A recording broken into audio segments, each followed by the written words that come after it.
Chapter 45. Of Collyries, Unctions, Love Medicines, and their Virtues. Moreover, Collyries, and Unctions, conveying the virtues of things natural, and celestial to our spirit, can multiply, transmute, transfigure, and transform it accordingly, as also transpose those virtues which are in them into it, that so it cannot act only upon its own body, but also upon that which is near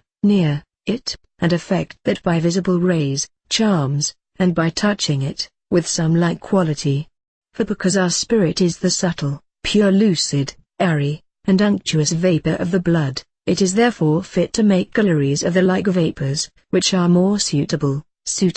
to our spirit in substance, for then by reason of their likeness, they do the more stir up, attract, and transform the spirit. The like virtues have certain ointments, and other confections. Hence by the touch sometimes sickness, poisonings, and love is induced, some things, as the hands, or garments being anointed, also by kisses, some things being held in the mouth, love is induced, as in Virgil we read that Venus prays Cupid that when glad Dido hugs him in her lap at royal feasts, crowned with the cheering grape, when she embracing, shall sweet kisses give, inspired flame, with deadly bane deceive. He would dash now the sight, because it perceives more purely, and clearly,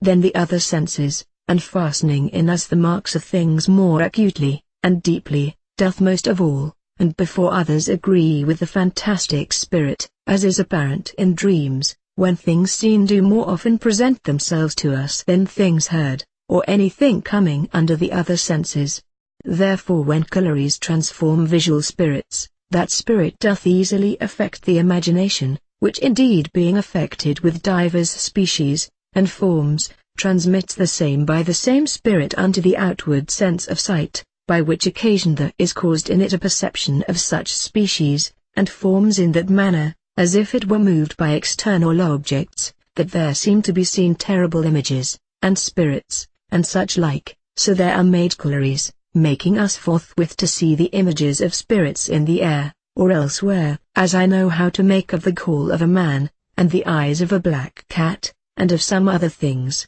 The like is made also of the blood of the lapwing, of a bat, and of a goat, and they say, if a smooth shining piece of steel be smeared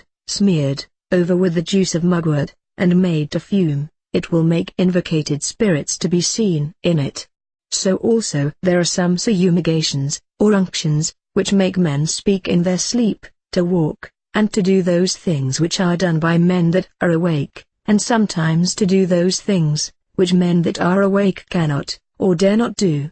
Some there are that make us to hear horrid, or delectable sounds, and such like. And this is the cause why maniacal, and melancholy men believe they see, and hear those things without, which their imagination doth only fancy within, hence they fear things not to be feared, and fall into wonderful, and most false suspicions, and fly when none pursueth them, are angry, and content, no body being present, and fear where no fear is. Such like passions also can magical confections induce, by fumigations, by Collyries, by unguents, by potions, by poisons, by lamps, and lights, by looking glasses, by images, enchantments, charms, sounds, and music. Also by divers rites, observations, ceremonies, religions, and superstitions, all which shall be handled in their places.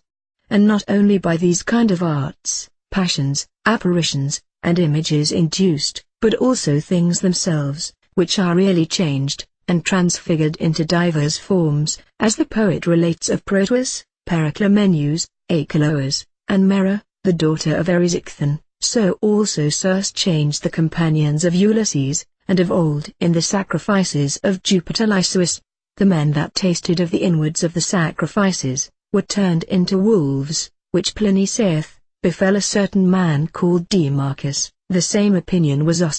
Augustine, of, for he saith, whilst he was in Italy, he heard of some women that by giving sorceries and cheese to travellers, turned them into working cattle, and when they had done such work as they would have them, turned them into men again, and that this befell a certain father called Prestatius. The scriptures themselves testify that pharaohs, sorcerers turned their rods into serpents, and water into blood, and did such like things,